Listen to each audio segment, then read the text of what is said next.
بسم اللہ الرحمن الرحیم والمعانی الناقضة للوضوء كل ما خرج من السبيلين۔ صاحب قدوری نے اس سے پہلے وضو کے فرائض، وضو کی سنتیں اور مستحبات کا ذکر کیا تھا۔ اب یہاں سے ان چیزوں کا ذکر کیا ہے جو وضو کو توڑنے والی ہیں۔ جب ایک اللہ کا بندہ باوضو ہوتا ہے تو وہ نماز پڑھ سکتا ہے، وہ قرآن کی تلاوت کر سکتا ہے، یعنی جن عبادات کے لیے وضو شرط ہے وہ ان عبادات کو انجام دے سکتا ہے۔ لیکن جیسے ہی وضو ٹوٹ جائے تو اب وہ قرآن بھی نہیں چھو سکتا، نماز بھی نہیں پڑھ سکتا، یہ تمام کام وہ نہیں کر سکتا ہے۔ تو وضو کن چیزوں سے ٹوٹتا ہے؟ سب سے پہلی چیز بیان کی، وضو کو توڑ دیتی ہے ہر وہ چیز جو سبیلین سے نکلے۔ سبیلین سے مراد پیشاب یا پاخانے کے راستے سے جو چیز بھی نکلے وہ وضو کو توڑ دیتی ہے، چاہے وہ پیشاب ہو، چاہے وہ پاخانہ ہو، یا کیڑا ہو، یا پتھری ہو، جو بھی چیز نکلے گی وہ وضو کو توڑ دے گی۔ ہوا کا نکل جانا یہ بھی وضو کو توڑ دیتا ہے، اسے ریح کہتے ہیں۔ والدم والقیح والصدید اذا خرج من البدن فتجاوز الى موضع يلحقه حکم التطہیر۔ اور خون اور پیپ جب وہ بدن سے نکل کر اس مقام کی طرف بہہ جائے جس کو پاک کرنے کا حکم ہے۔ بدن کے کسی بھی حصے سے اگر خون نکلا یا پیپ نکلی اور نکل کر وہ بہہ گئی تو اس سے بھی وضو ٹوٹ جائے گا۔ یہ بات ہمارے ذہن میں رہے کہ بہہ کر اس مقام کی طرف، نکل کر اس مقام کی طرف بہہ جانا جس کا پاک کرنے کا حکم ہے، اس سے مراد صرف وضو کے اعضاء نہیں ہے، بلکہ اس سے مراد غسل ہے، اور غسل میں پورے بدن کا دھونا، پورے بدن کا پر پانی بہانا ضروری ہے، پورے بدن کا پاک کرنا ضروری ہے۔ اس لیے بدن کے جس حصے سے بھی نجاست نکلی اگر نکل کر وہ بہہ جائے تو وضو ٹوٹ جائے گا۔ اگر کان سے آپ یوں مانیے کان کسی کا بہنے لگا اور کان سے خون یا پیپ نکلی تو اگر وہ پیپ اس مقام تک نہیں آئی جس کا دھونا فرض ہے، یعنی اگر ہم دیکھتے ہیں ٹارچ سے تو وہ پیپ نظر آتی ہے اور خون نظر آتا ہے، مگر وہ نکل کر بہا نہیں، اس مقام تک نہیں آیا جس مقام کا پاک کرنا ضروری ہے، تو وضو نہیں ٹوٹے گا۔ ایسے ہی کسی کے آنکھ کے اندر اگر زخم ہے، خون ہوا یا پیپ وغیرہ ہو گئی، تو اگر وہ نکل کر آنکھ سے نہ بہے تو وضو نہیں ٹوٹے گا۔ والقیء اذا کان ملء الفم، اور منہ بھر کر قے، یعنی اگر کسی کو الٹی ہو جائے اور الٹی منہ بھر کر ہو تو وضو ٹوٹ جائے گا۔ کھانے کی یا کسی اور چیز کی الٹی ہو جائے، منہ بھر کر ہو، تو اس سے بھی وضو ٹوٹ جاتا ہے۔ البتہ اگر بلغم کی الٹی آئی ہے تو اس سے وضو نہیں ٹوٹے گا۔ صرف بلغم کی الٹی سے وضو نہیں ٹوٹتا ہے، کیونکہ اس کے اندر چکناہٹ ہوتی ہے جس کی بنیاد پر نجاست اس بلغم کے اندر داخل نہیں ہوتی ہے۔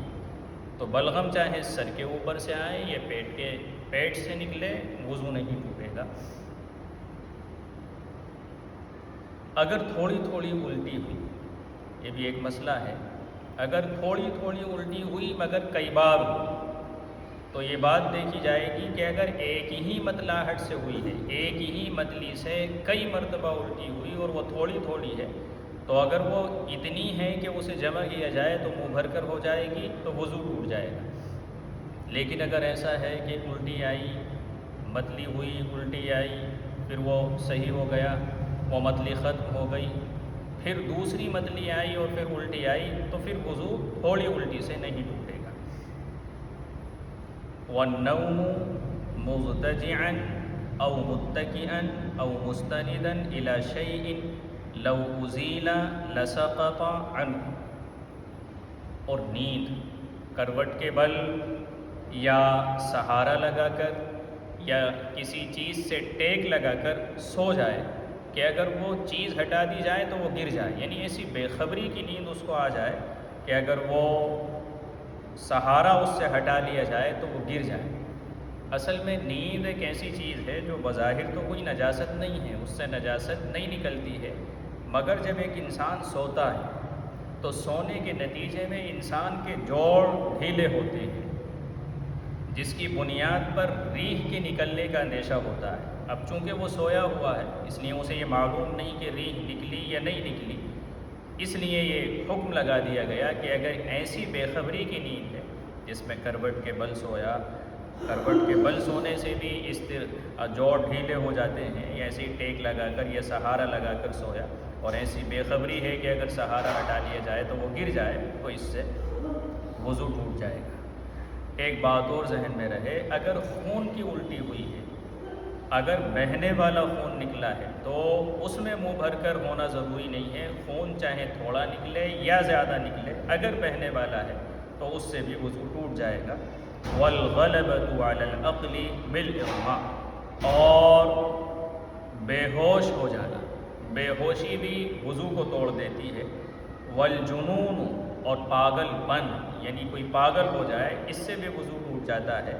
والقہقہۃ فی کل صلاۃ ذات رکوع وسجود، اور رکوع سجدے والی نماز میں کھل کھلا کر ہنسنا، اس سے بھی وضو ٹوٹ جاتا ہے۔ قہقہا ایسی ہنسی کو کہتے ہیں کہ خود بھی اس کی آواز آئے اور پاس میں جو کھڑا ہوا ہے وہ بھی اس کی آواز کو سنے، اسے قہقہا کہتے ہیں۔ ایک ہوتا ہے ضحک، ضحک کہتے ہیں ایسی آواز سے ہنسنا جسے صرف وہ سنے، پاس والا نہ سنے۔ اور ایک ہوتا ہے تبسم، تبسم کے معنی مسکرانے کے ہوتے ہیں، یعنی جس میں کوئی آواز نہیں ہوتی۔ ان تینوں کے الگ الگ حکم ہیں۔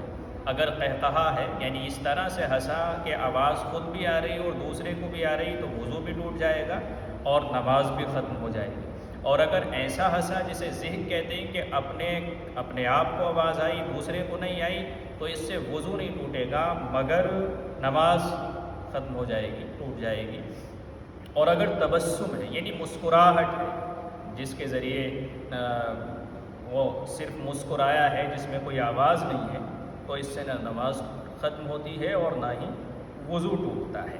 اب اس میں یہ بات ذہن میں رہے، یہ سوال بھی ہے کہ اگر کسی کے انجیکشن لگا اور انجیکشن لگنے کے نتیجے میں اگر خون نکل کر آیا، انجیکشن کے اندر خون نکل کر آیا، تو دیکھا جائے گا کیا اتنا خون ہے کہ اگر وہ بہہ جائے۔ اگر انجیکشن میں اتنا خون آیا تو پھر وضو ٹوٹ جائے گا۔ اور ایسے ہی بوتل اگر کسی کے لگی اور نلکی میں خون آ گیا، اگر اتنا ہے کہ وہ بہہ جائے تو اس سے بھی وضو ٹوٹ جائے گا۔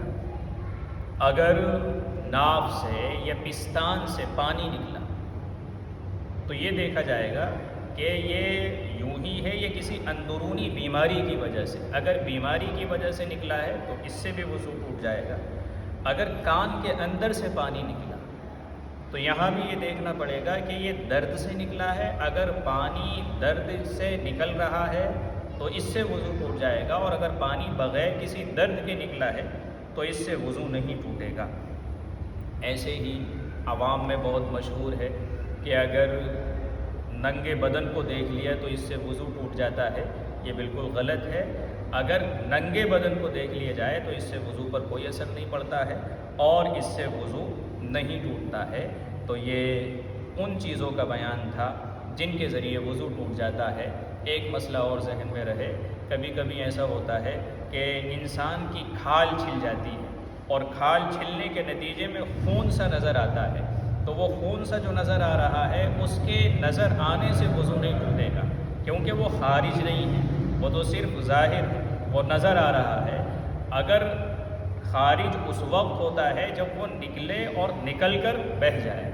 اگر کسی کے سوئی چبھی اور سوئی چبھنے کے نتیجے میں زخم کے سرے پر اگر خون سا نظر آیا تو اس سے بھی وضو نہیں ٹوٹتا ہے، بلکہ نکلنا ضروری ہے۔ یہ شرط ہے خون کے ناقص وضو ہونے میں یا پیپ کے وضو کو توڑنے میں کہ وہ نکلے اور نکل کر بہہ جائے۔ تو یہ وہ چیزیں تھیں جن کے ذریعے وضو ٹوٹ جاتا ہے۔ اگر آپ کا کوئی سوال ہے تو آپ کمنٹ کے ذریعے اس سوال کو ہم تک پہنچا سکتے ہیں، انشاءاللہ اس کا جواب دیا جائے گا۔ آخر میں آپ سے درخواست ہے کہ آپ ہمارے چینل کو سبسکرائب کریں اور لائک کریں اور شیئر بھی کریں۔